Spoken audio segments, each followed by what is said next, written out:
नंद और मौज वंश दोनों मिलकर 200 वर्षों तक भारत पर शासन, आज भी भारत का जो प्रतीक है, राष्ट्रीय प्रतीक है, वो सम्राट अशोक का राष्ट्रीय अशोक।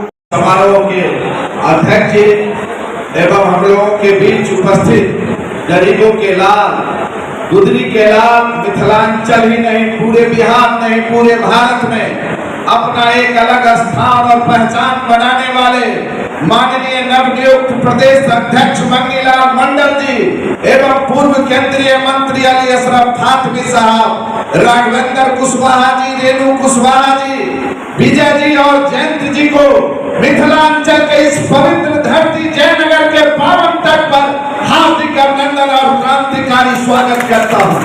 साथियों, ज्यादा समय नहीं लेना है, सिर्फ ये कहना है कि इस बार जिस प्रकार से माननीय लालू प्रसाद यादव जी ने, तेजस्वी जी ने मंगीलाल मंडल को भार सौंपा है बिहार का, तो इस बार मंगीलाल मंडल के नेतृत्व में मिथिलांचल के साथ मंगीलाल मंडल के नेतृत्व में बिहार में एक अलग स्थान अपना स्थापित करेगा।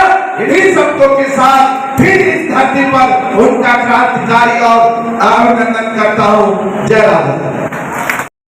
जनता के बीच में, मतदाताओं के बीच में नंगा हो गया है। लालू जी पर कहता था कि परिवारवाद चला रहे हैं, तो बिहार में पिछड़ा राज होगा तो जंगल राज आ गया, ये सब गाली देता था पिछड़ा लोगों को। अब संजय झा की बेटी को कोई अनुभव नहीं, इसमें अनुभव की अनिवार्यता है। कम से कम 9 साल, इनको कोई अनिवार्यता नहीं, 2 साल का भी नहीं है। पढ़ के आई है, सुप्रीम कोर्ट में अपना इंडोर कराई लाइसेंस के लिए, मैंने शुरू किया है, और दोनों बेटी को सरकारी पैनल में रख दिया है। तो ये तो परिवारवाद का भयंकर है उदाहरण। और ये सरकारी वकील होगी तो सब सरकारी का केस हारेगी, हरा देगी, तो क्या बहस करेगी। जिनको अनुभव नहीं है, सिर्फ डिग्री से नहीं होता है, उसका मंथन से होता है। कोर्ट में 9 साल का वो हो जाए, इसीलिए अब जवाब दे तेजस्वी तो पहले से परंपरा था, तो जवाब दे, जवाब नहीं उनके पास। दामाद सबको आयोग का चेयरमैन बना दिया है, समधिनी को बना दिया है। एक बड़े IAS अफसर जो नीतीश कुमार के इर्द गिर्द रहते हैं, उसके परिवार को 2-3 सदस्यों को बना दिया है कमीशन। तो ये परिवारवाद है, आयोग लोगों को रखा जा रहा है। Thank you sir.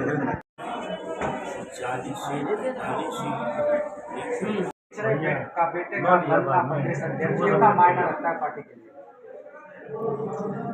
देखिए, इस प्रश्न पर तो हमको नहीं बोलना चाहिए, प्रश्न पूछते मैं क्या हूँ, कैसे हूँ, ये दूसरे लोग को जाकर। अभी जातिकरण ज्यादा हो और राष्ट्रीय जनता दल के जो समर्थक हैं, खास कर नेताओं को एक आप अभियान चलाइए।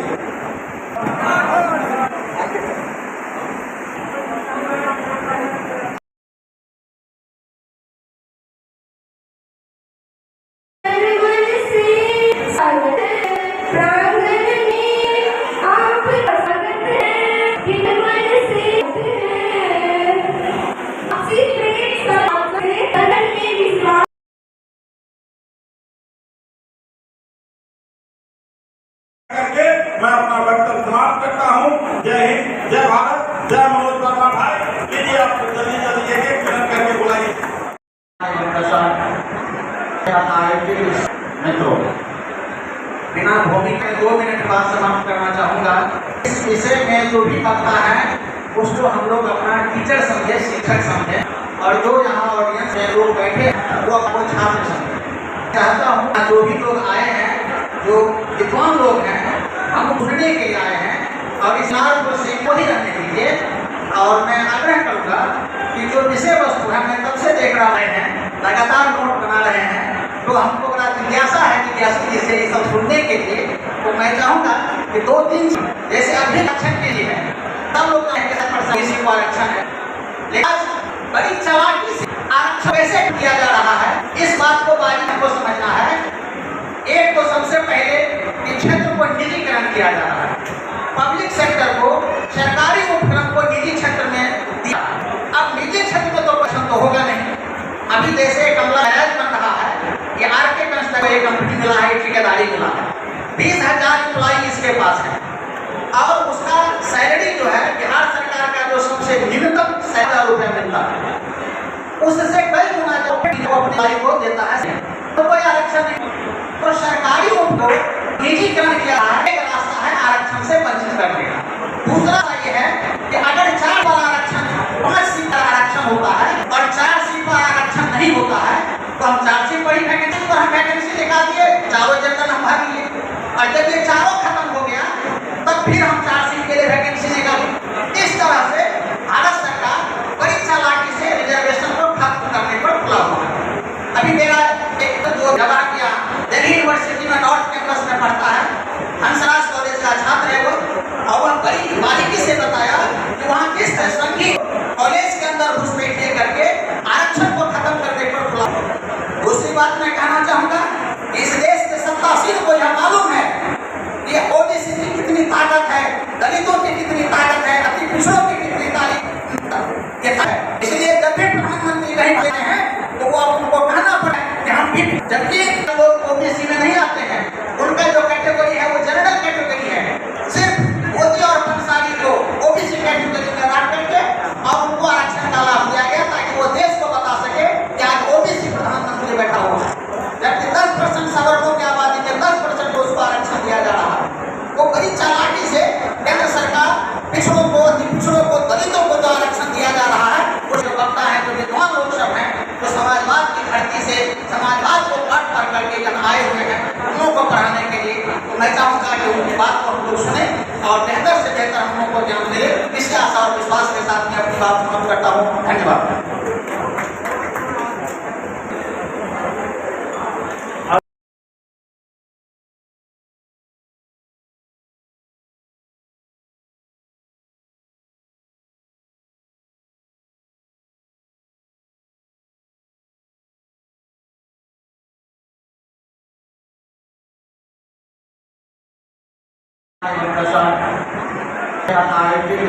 मित्रों, बिना भूमिका के 2 मिनट बाद समाप्त करना चाहूँगा।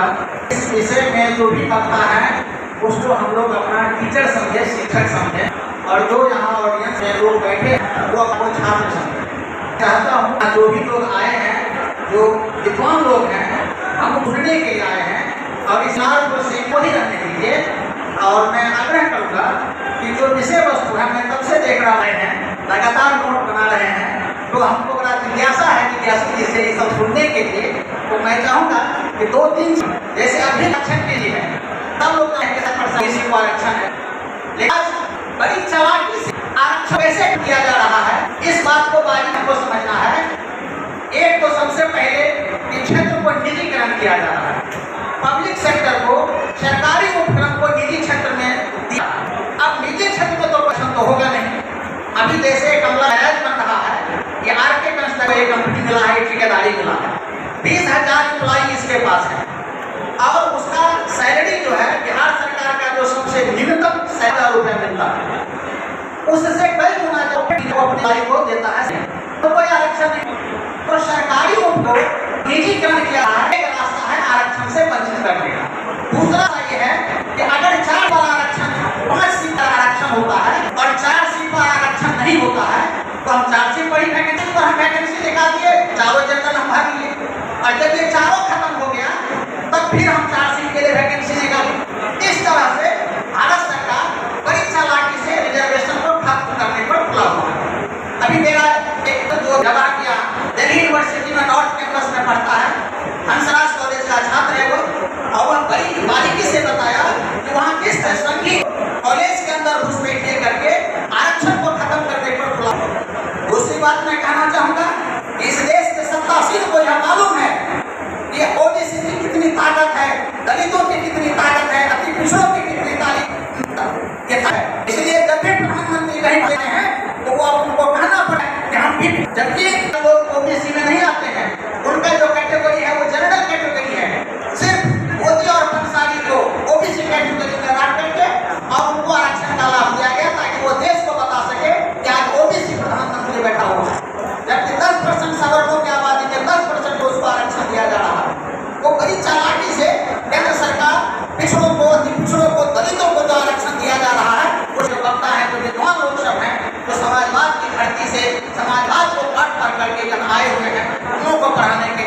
मैं चाहूँगा कि उनकी बात को हम लोग सुने और बेहतर से बेहतर हम लोग को ज्ञान मिले। इसके आशा और विश्वास के साथ मैं अपनी बात समाप्त करता हूँ। धन्यवाद।